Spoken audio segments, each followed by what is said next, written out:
I'm not gonna lie. Nope.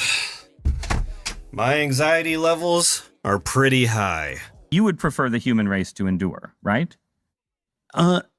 You're hesitating. Yeah, well, yes? I don't know. I would, This is a long hesitation. So yeah, that was pretty disturbing. Peter Thiel is a name that's been floating around lately whenever you hear talks about global surveillance, J.D. Vance, and the Epstein files. If we take a look at his profile on the World Economic Forum, you know, the place where the world's global elites gather together to discuss total domination, excuse me, I mean how to make the world a better place. We can gather a little bit of information on this tech billionaire. But if we dig deeper, if we dig just a little bit deeper, we can see that he's more than just a crazy tech billionaire. He might actually be one of the most dangerous people in America right now. Also, I'm aware that some things I just cannot talk about on this platform. But even the stuff I am able to talk about in this video is still pretty wild. Now, starting on August 13th, YouTube is going to be rolling out an AI-based age estimation tool that's going to determine if users are under the age of 18 or not. This is going to happen regardless of your birth date you entered when creating your account, and they say it's going to be used to give age-appropriate content to more users. But if YouTube's AI accidentally flags you as underage, don't worry, you can verify your age by submitting your government ID, a facial recognition scan, or you could just use your credit card, which is not at all concerning, right?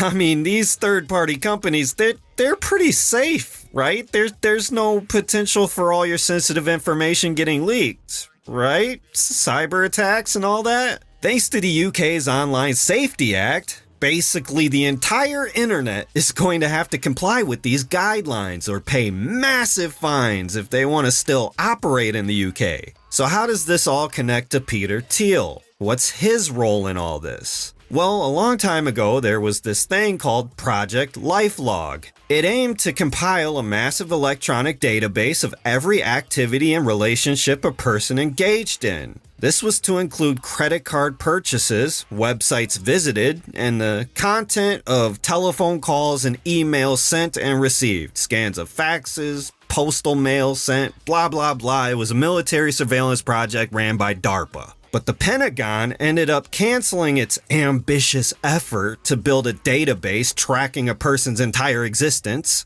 And what you'll notice on this little article I have pinned right here, this was published on February 4th, 2004. Facebook launched to Harvard University students on February 4th, 2004, before opening to the general public in 2006. Peter Thiel invested $500,000 for a 10% stake in Facebook in 2004. Complete coincidence, by the way. Anyways, Peter Thiel is the chairman of the board of directors at Palantir Technologies. He co-founded the company in 2003 and has held that position ever since. Palantir is a data mining company that's been expanding government surveillance using artificial intelligence and facial recognition software. Palantir recently landed military contracts worth billions of dollars, and their stock, not surprising at all, has gone up over 500% in the past year, ever since Donald Trump picked J.D. Vance to be his running man. You know, you can find a lot of useful information when you just follow the paper trail.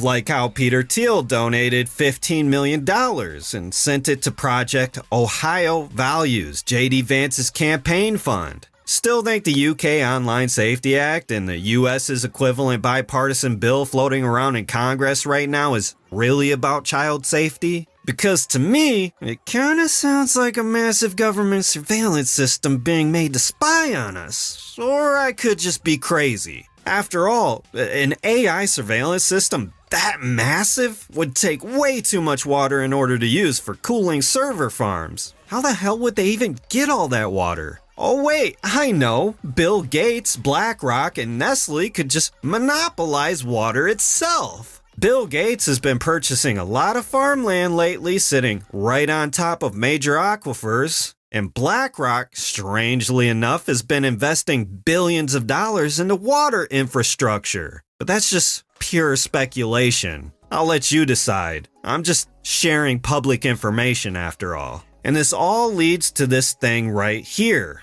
My question is this to keep people out or is it to keep people in? The petition to repeal the Online Safety Act is currently at 500,000 signatures, and the UK government has stated it has no plans to repeal the Online Safety Act despite growing concern. And if you think this isn't coordinated, why is children's online safety raising concern all over the world right now? Kinda strange, don't you think? Now, I talked about Asmongold in another video and how his take kinda pissed me off. And if we don't have this, and I know people might say, no, we're not going to have any of this, it's bad. You're going to get it, okay? It's going to happen. You can get mad at me all you want, but just wait and see.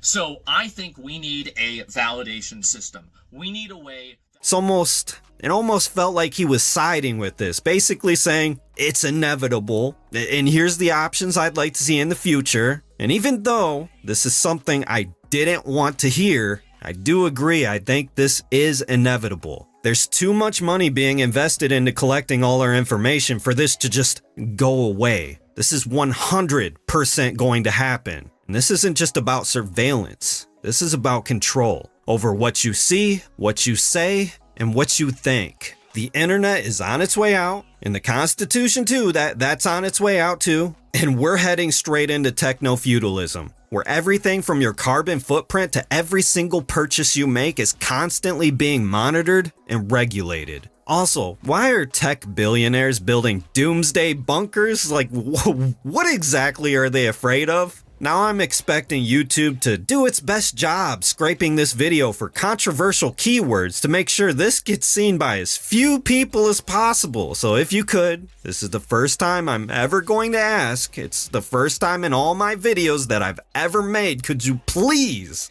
help boost this video? And remember, whenever you hear keywords like safety and sustainability, those should be your red flags, especially when it's coming from the government.